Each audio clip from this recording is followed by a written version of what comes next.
कुपण्डित एवं अज्ञानी हुँदाहुँदै पनि धर्मको उपदेश गर्नेलाई वक्ता भनिन्छ। आफू त केही गर्नु छैन, अरूलाई सिकाएछ बिहानै उठ्नुपर्छ, आफू 8 बजेसम्म सुत्याएछ। अरूलाई मिठो बोल्नुपर्छ, डाँखा हो भन्ने अन्तिममा गएर अनि मिठो बोल्नुपर्छ भनेर सिकाउन्, तर आफै चाहिँ मिठो कहिले पनि नबोल्ने, दुर्वचन मात्र बोल्ने।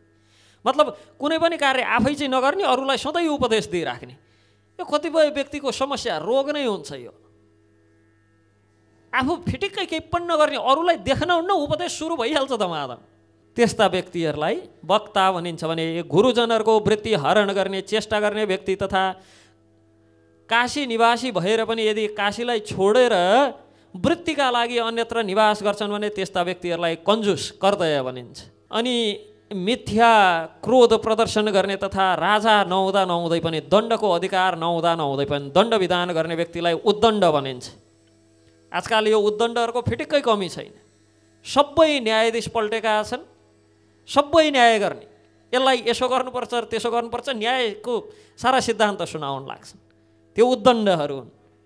आजकल यो चाहिँ विशेष समस्या पत्रकारहरूमा देखिन्छ। आफै न्यायाधीश पल्टेर सबलाई चाहिँ न्याय गर्दै हिँड्छन्। एउटा कार्ड र माइक भिर्न पाए पछाडि सबै न्यायाधीश हुन्छन्, न्यायाधीशै न्यायाधीश। यिनलाई चाहिँ न्यायाधीश भन्दैनन्, उद्दण्ड भन्छन्। अधिकारै छैन बोल्ने, न्याय गर्ने अधिकारै छैन, न्याय गर्दै हिँड्छन्, यिनलाई उद्दण्ड भन्छन्। इन्टरनेटमा केही खोल्नै हुन्न, उद्दण्डहरूको भिडले पुरै छपक्कै छोपिहाल्छ एकैछिनमा। तत्पश्चात ब्राह्मण राजा एवं देव सम्बन्धी धनको हरण गर्ने, अनि त्यो धनले अन्य देवता या ब्राह्मण सन्तुष्टि गराउने, त्यही धनको भोजन या अन्न दान दिने व्यक्ति खर समान अर्थात् गधा समान छ। अक्षर अभ्यासमा तत्पर व्यक्ति केवल पढ्छ तर बुझ्दैन, व्याकरण शास्त्र सुन्ने व्यक्ति जो गुरु एवं देवताको अगाडि एक थोक भन्छ अर्को थोक गर्छ, अनाचारी दुराचारी छ, त्यस्ता व्यक्तिलाई नीच भनिन्छ।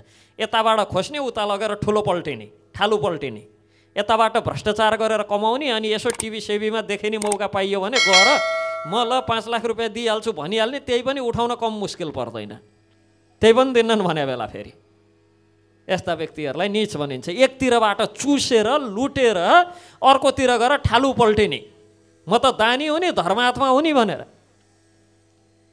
त्यस्ता व्यक्तिहरूलाई नीच भनिन्छ। र अर्को कस्ता व्यक्तिलाई पनि नीच भनिन्छ भन्दा अक्षर अभ्यासमा तत्पर, भनेको यहाँ अक्षर अक्षर खुट्ट्याएर चाहिँ पढ्छ तर त्यसको अर्थ नबर्थ गोविन्द गाई केही अर्थ बुझेको छैन। पढ्नलाई त्यहाँ बसेर कण्ठै छ 700वटा श्लोक गीताको खरर सुनाइदिन्छन्, तर अर्थ केहीको पनि थाहा छैन। अर्थ थाहा भयो त जीवनै परिवर्तन भइहाल्थ्यो नि, भागवत प्राप्ति हुन्थ्यो। अर्थ थाहा छैन, यस्ता अर्थ थाहा नहुने तर अक्षर अभ्यास गर्ने, अक्षर पढ्नमा एकदम सुगा जस्ता खरर सुनाउ, त्यस्ता व्यक्तिहरूलाई पनि नीच भनिन्छ। भने गुणवान एवं सज्जनमा जो दोष अन्वेषण गर्छ त्यस्ता व्यक्तिलाई खल भनिन्छ। भाग्यहीन व्यक्तिबाट परिहासयुक्त वचन बोलाउने तथा चण्डाल साथ निर्लज्ज भएर वार्तालाप गर्नेलाई बाचाल भनिन्छ।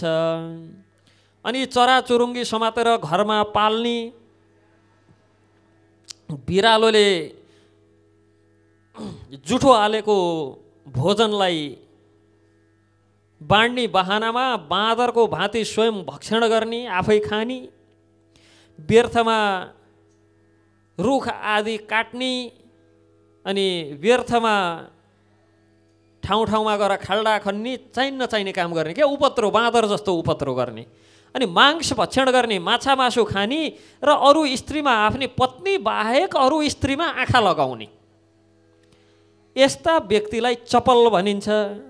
अनि शरीरमा सुगन्ध आदि चन्दन आदिबाट शून्य, चन्दन नलगाउने, शरीर बिना चन्दनको राख्ने, यस्ता व्यक्तिलाई मलिमस भनिन्छ। जसले यस सम्बन्धमा पूर्व सत्रहरूमा पनि चर्चा गरेका थियौँ, स्नान पश्चात जसले चन्दन ग्रहण गर्दैन त्यसको शरीर लास समान हो, त्यो मृतप्राय शरीर हो। यसकारण चन्दन लगाउनु आवश्यक छ। गन्ध एवं चन्दले सुशोभित नहुने नित्य कर्म नगर्ने व्यक्तिलाई मलिमस भनिन्छ।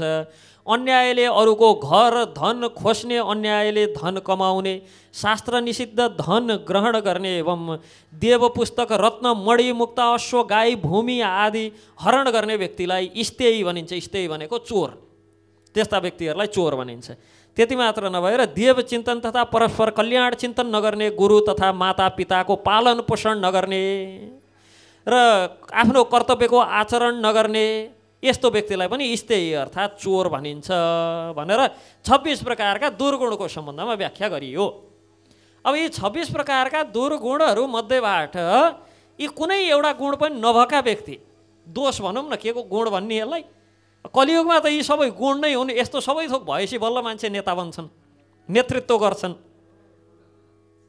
र यस्ता व्यक्तिहरूलाई स्तेयी अर्थात् चोर भनिन्छ। यस प्रकार विभिन्न 26 गुण दोषको चर्चा गरेर 26 प्रकारका दोषहरूको बारेमा चर्चा गरेर अब माता पिता एवं गुरुको महिमा सम्बन्धमा चर्चा गर्नुहुन्छ। जो हामीले माता पिता र गुरुको महत्ता महात्म्य के हो भन्ने सम्बन्धमा पूर्व सत्रहरूमा पनि चर्चा गरेका कारण फेरि चर्चा गर्दैनौँ।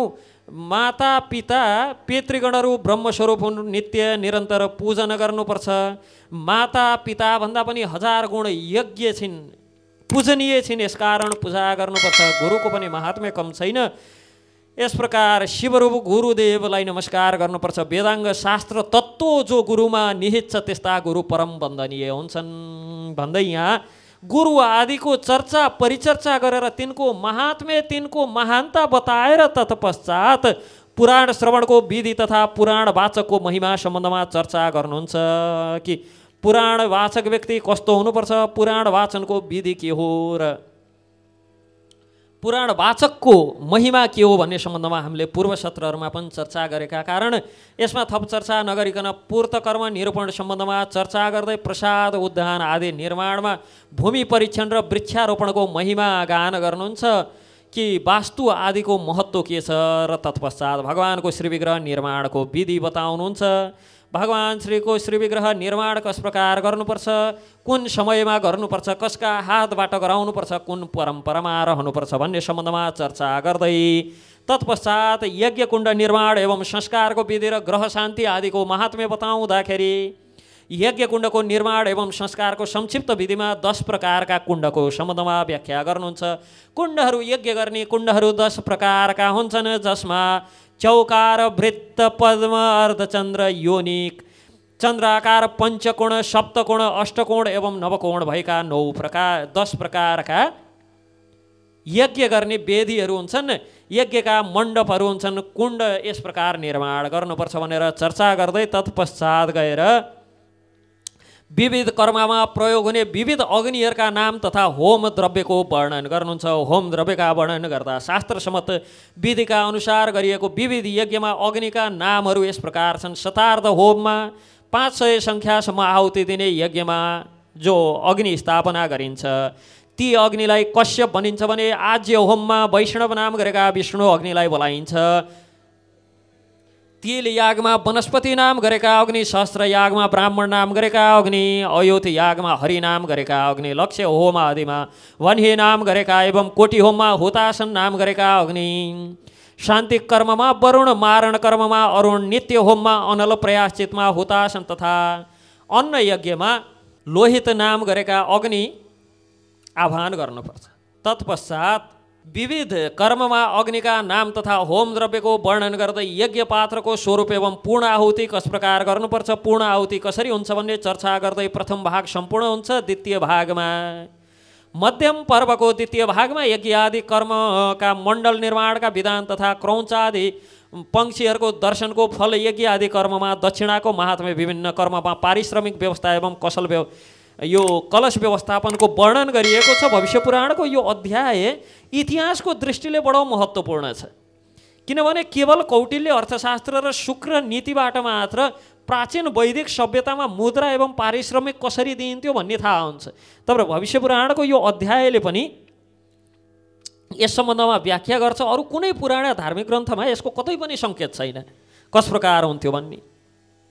र यो अध्यायले कस प्रकार मुद्राहरूको निर्माण, मुद्राहरूको व्यवस्थापन र कस प्रकार पारिश्रमिक आदिको निर्धारण हुन्थ्यो भन्ने सम्बन्धमा चर्चा गर्दै अब यो चतुर्विध मास व्यवस्था एवं मलमासको वर्णन सम्बन्धमा प्रसङ्ग आउँछ।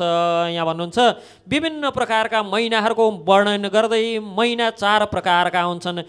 चान्द्र महिना, सौर महिना, सावन महिना र नाक्षत्र महिना। शुक्ल प्रतिपदाबाट अमावस्यासम्मको महिनालाई चन्द्र महिना भनिन्छ। शुक्ल प्रतिपदाबाट औँसीसम्म जो महिना हुन्छ त्यसलाई चन्द्र महिना भनिन्छ भने सूर्यको सङ्क्रान्तिबाट अर्को सङ्क्रान्ति प्रवेशको समयलाई सौर महिना भनिन्छ, सूर्य महिना भनिन्छ। पुरै 30 दिनको जो महिना हुन्छ त्यसलाई सावन मास भनिन्छ भने आश्विनीदेखि रेवती पर्यन्त जो नक्षत्र मास हुन्छ त्यसलाई नक्षत्र महिना भनिन्छ। सूर्योदयबाट अर्को सूर्योदयसम्म जो दिन रहन्छ त्यसलाई सावन दिन भनिन्छ भने एक तिथिमा चन्द्रमा जति भोग गर्छ त्यसलाई चान्द्र दिवस भनेर बुझिन्छ। राशिको 30औं भागबाट सौर दिन हुन्छ भने 3 रात मिलाएर अहोरात्र हुन्छ। कुनै पनि तिथि लिएर 30 दिन पछाडि आउने तिथिको समयलाई सावन मास भनेर भनिन्छ। प्रायश्चित, अन्नप्राशन, मन्त्रोपासनको समयमा, राजाको कर ग्रहण व्यवहारमा, यज्ञमा, दिनको गणना आदिमा सावन मासको गणना गरिन्छ भने सौर मास विवाह संस्कार, यज्ञ व्रत आदि सत्कर्म तथा स्थान आदिमा गरिन्छ। चन्द्रमासबाट पार्वण, अष्टका श्राद्ध, साधारण श्राद्ध, धार्मिक कार्य आदिको लागि यो उपयुक्त मानिन्छ भने चैत्र आदि मासमा तिथि लिएर जो कर्मविहित ती चान्द्रमासमा गर्नुपर्छ। सोम्य, पितृगणको आदि कार्यमा नक्षत्र मास प्रशस्त मानिएको छ। यस प्रकार विभिन्न 4 प्रकारका यी महिनाहरूको बारेमा, मासहरूको बारेमा चर्चा गर्दै तत्पश्चात जुन महिनामा पूर्णिमाको योग हुँदैन त्यो समय प्रजा, पशु आदि अहितकर, यी सबैका लागि त्यो महिना अहितकर मानिन्छ। सूर्य एवं चन्द्रमा दुवैको नित्य तिथि भोग गर्दै रहन्छन्। सूर्य र चन्द्रमाले जुन 30 दिनमा सङ्क्रमण हुँदैन त्यो मलिच्छु अर्थात् मलमास भनेर चिनिन्छ। जो मलमास कहाँ आउँछ? पुरुषोत्तम मास, सूर्यको कुनै सङ्क्रान्ति नभएको महिना। अधिक मासमा, मलमासमा अथवा पुरुषोत्तम मासमा सङ्क्रान्ति हुँदैन। सङ्क्रान्ति हुँदैन भने 2.5 वर्षमा करिब 32 महिनामा यो महिना आउने गर्दछ। यो महिनामा सबै प्रकारका प्रेत क्रिया, सपिण्डन क्रिया गर्न सकिन्छ तर यज्ञ विवाह आदि कार्य हुँदैनन्। यसमा तीर्थ स्नान, देवदर्शन, व्रत, उपवास आदि, सीमन्तोन्नयन, ऋतु शान्ति, पुंसवन, पुत्र आदिको मुख दर्शन आदि गर्न सकिन्छ। र यो मासको विशेषता छ, यहाँ विशेषता बताउँदै अगाडि भन्नुहुन्छ कि पुरुषोत्तम मासको कोही अधिष्ठात्री देव थिएन। सबै महिना एक जनाले स्वीकार गरेका थिए तर पुरुषोत्तम मास, मलमास सबै महिनाहरूको चन्द्र र सूर्यको गतिका आधारमा जो 4 प्रकारका महिनाहरू निर्धारण हुन्छन् ती मध्येबाट निर्धारित हुँदै जाँदाखेरि बचेको थोरै अधिक भएर बाँचेको 32-33 महिनामा जुन एउटा महिना निस्किन्छ, एउटा मास निस्किन्छ, मलको रूपमा, अधिकको रूपमा निस्किएका कारण त्यसलाई अधिक मास, मलमास भनेर भनियो। र त्यसमा कुनै प्रकारका शुभ क्रियाहरू हुन छोडे। किन? न त्यसमा तिथि हुन्छ, न त्यसमा सङ्क्रान्ति हुन्छ, न त्यसमा मशान्ति हुन्छ। के का आधारमा निर्णय गरेर कुनै कार्य गर्ने? तब मलमासले प्रार्थनापूर्वक भगवान श्री पुरुषोत्तम भगवान श्री हरि, भगवान श्री कृष्णलाई प्रसन्न गराएका कारण भगवानकै नाम प्राप्त गरे र त्यो मलमासलाई पुरुषोत्तम मास भन्न लागियो। र यो पुरुषोत्तम मासको अर्को पनि विशेषता छ। विशेष गरी हामी नरसिंहदेवका उपासकहरूका लागि, वैष्णवहरूका लागि विशेष पुरुषोत्तम मासको महात्म्य छ। किनभने हिरण्यकश्यपुले 6 ऋतु, वर्षभरमा कतिवटा ऋतु हुन्छन्? 6वटा ऋतु हुन्छन्। 12 मास 6 ऋतु र 2 अयनमै म नमरौँ भनेर मागेको थियो कि ब्रह्माको सृष्टिभित्र रहेको केहीमा पनि नमरौँ भनेर। यस्तो वरदान पूर्ति गर्नका लागि भगवान नरसिंहदेवले, हेर्नु भगवान नरसिंहदेव आफ्ना भक्तहरूका लागि कतिसम्म गर्नुहुन्छ भन्ने उदाहरण हो कि भगवानले के गर्नुभयो त यो मलमासलाई आह्वान गरेर कि यो त ब्रह्माको सृष्टिको महिना होइन, यो 12वटा महिनाभित्र पर्दैन, यो त 13औं महिना हो कि यस महिनामा त्यो पुरुषोत्तम मासलाई आह्वान गरेर भगवान नरसिंहदेवले हिरण्यकश्यपुको वध गर्नुभयो। भक्त प्रवर श्री प्रहलाद महाराजलाई, भक्त शिरोमणि श्री प्रहलाद महाराज लाई दर्शन दिनुभएको महिना पुरुषोत्तम मास हो। यसकारण हाम्रो नरसिंहधाम सल्यानटारमा प्रत्येक पुरुषोत्तम मासमा 1 महिना लामो सर्वविघ्न विनाशक भगवान् श्री नृसिंहदेवको यज्ञ हुनु गर्छ। गुरुकुलमै रहेका बटुकहरू 9 जना बटुकहरू हामी बसेर 1 महिनासम्म अनुष्ठान गर्छौँ, यज्ञ गर्छौँ।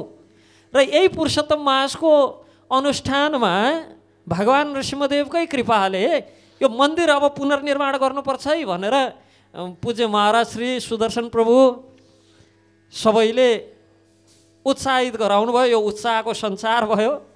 हामीले मन्दिर निर्माणको कार्य पनि थाल्यौँ कि यो सबै दिन त्यही पुरुषोत्तम मासको अनुष्ठानको हो, जो अनुष्ठानको प्रतिफल स्वरूप 1 महिनासम्म हामीले यसै दिप टेलिभिजनबाट कथा पनि गऱ्यौँ।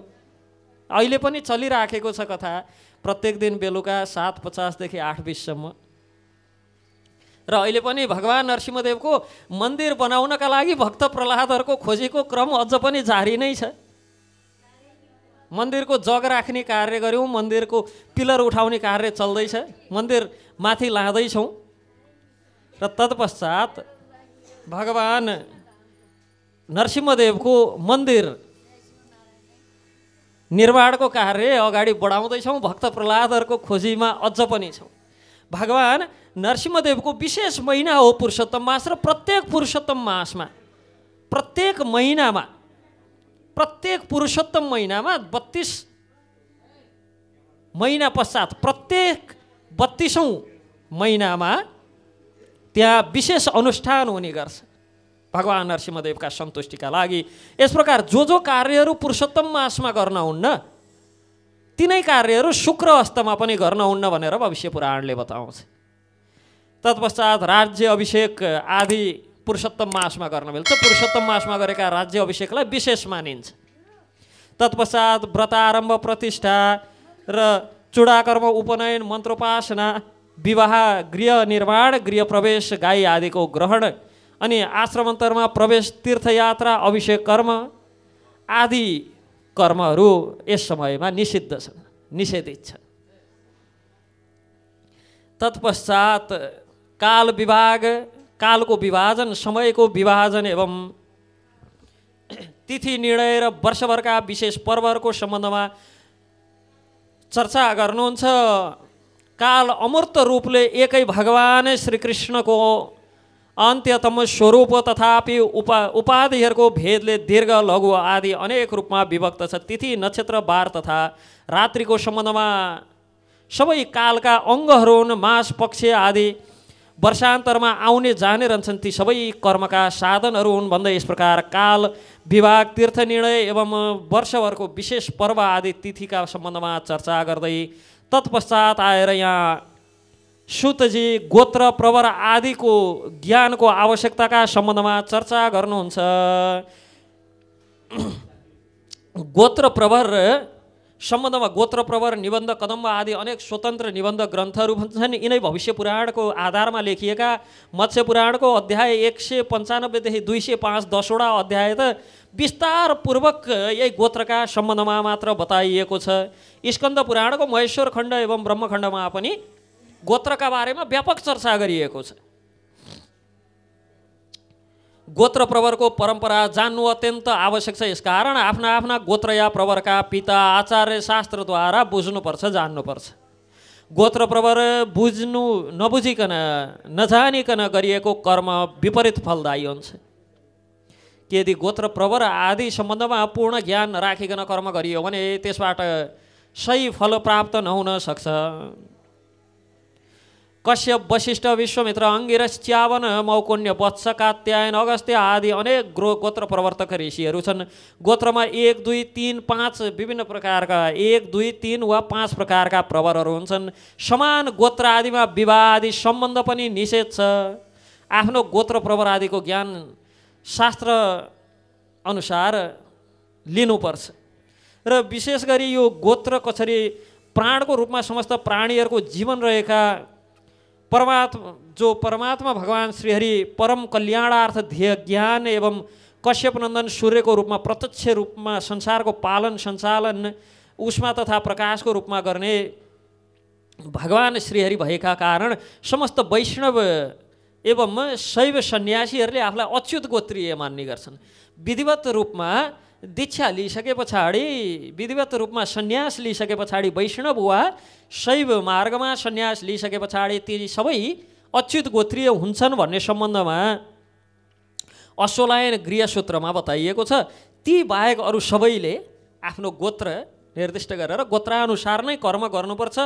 यदि कसैलाई आफ्नो गोत्र थाहा छैन भने स्वयंलाई काश्यप गोत्रीय मानेर काश्यप गोत्रकै प्रवर अनुसार शास्त्रोक्त कर्म गर्नुपर्छ। अब यहाँ गोत्रमा विवादी सम्बन्ध स्वगोत्रमा गर्न हुन्न भनेर चर्चा गरिएको छ। यस सम्बन्धमा वास्तवमा ठुलो विज्ञान छ कि वैदिक संस्कार अनुरूपको जो गोत्र छ र त्यो गोत्रमा आधारित पितृसत्तात्मक प्रणालीको जुन प्रचलन छ हाम्रो वैदिक समाजमा, अब अहिले त यसलाई पनि आइमाईहरूलाई हेपे भन्छन् कि गोत्र किन बाकै चाहिने भन्छन्। यसको पछाडि वास्तवमा धार्मिक कारण आफ्नो ठाउँमा छ, विज्ञान पनि छ यसको पछाडि।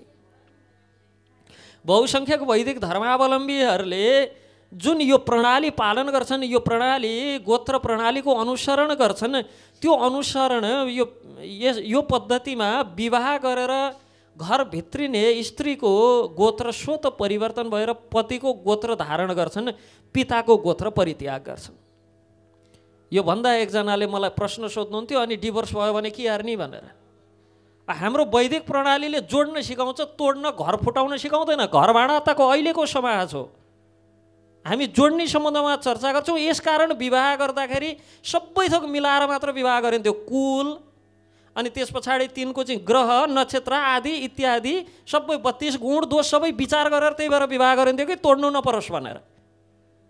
अब आजकल एकचोटि हेर्छन्, चिटिक्क राम्रो देख्यो, मलाई मन पर्यो भनेर लिएर जान्छन्, भोलिपल्टबाट व्यवहार आफैले मिलाउन सक्दैनन्, अनि त्यहाँबाट डिभोर्स भएपछि गोत्र के हुन्छ भन्ने। अब हाम्रो शास्त्रमा डिभोर्सको परिकल्पनै गरेर होइन कि, किन हाम्रा ऋषिमुनिहरूले जोड्न मात्र जानेको थियो, तोड्न जानेका थिएनन्। बनाउने संस्कृति हाम्रो संस्कृति हो, जोड्ने संस्कृति हाम्रो संस्कृति हो, वैदिक संस्कृति हो। यहाँ तोड्न जान्दैन, जोड्न मात्र जान्यो। यसकारण गोत्र पिताको हुन्छ, पतिको हुन्छ भनियो। र वैदिक गोत्रीय पद्धतिको पछाडि ठुलो विज्ञान छ, व्यवहारिक पक्ष छ।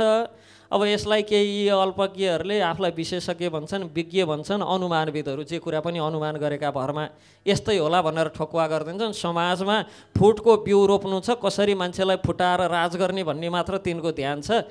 त्यस्ता ध्यान भएका आफूले आफूलाई विज्ञ कहलाउने व्यक्तिहरूले महिला हकको नाम दिएर पितृसत्ताको विरोध गरेको भनेर अनेक बहाना बनाएर जरैदेखि निमिट्यान्न पार्ने कुचेष्टा बहुत गरिरहेछ। जीवनको ध्येय नै त्यही मात्र। जीवनको ध्येय भगवान श्रीहरिलाई प्राप्त गर्ने हुनुपर्ने, भगवान श्रीकृष्णचन्द्रलाई प्राप्त गर्ने हुनुपर्ने। जीवनको ध्येय नै कसरी यो परम्परालाई भत्काउने भन्ने ध्येय बनाएर लागेका छन्। गोत्र वैदिक समाजमा व्यक्तिको पहिचानको सबभन्दा पहिले त मुख्य आधार हो। गोत्र, शाखा, सूत्र, प्रवर बिना आर्य समाजमा व्यक्ति पहिचान गर्न असम्भव छ। व्यक्तिको पहिचानको मुख्य आधार गोत्र हो हाम्रो परम्परामा, कि कुन गोत्रका हुन्। वैदिक समाजमा विवाह, व्रतबन्ध, जन्मकर्मदेखि मृत्युकर्मसम्म सबै संस्कारहरू गोत्रकै आधारमा हुन्छन्। गोत्र बिना जरो बिनाको रुख जस्तै हो कि जसको जरो छैन, जरो नभएपछि सिँचाइ कहाँबाट हुन्छ, सुकेर जान्छ त्यो रुख।